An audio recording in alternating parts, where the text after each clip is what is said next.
Chicken सुक्का. धना, गरम मसाला, पुदिना, कोथिंबीर, कांदा, टोमॅटो, मिरची, सुकं खोबरं, मीठ व लिंबू. वाटलेलं सुकं खोबरं वाटण, पुदिना, कोथिंबीर, मिरची, जिरं वाटण करावे. चिकन मॅरिनेशन करण्यासाठी गरम मसाला, आलं लसूण पेस्ट, मीठ, हळद, धना पावडर, वाटण व दही. चिकनमध्ये सर्व वाटण मिश्रण करून ते छान हलवून घेणे व 10 ते 15 मिनिटं मुरत ठेवणे.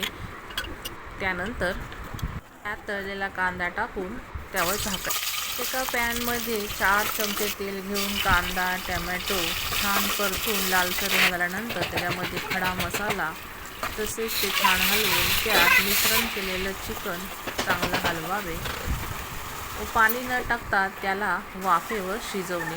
पुन्हा एकदा झाकण काढून छान परतून घेणे.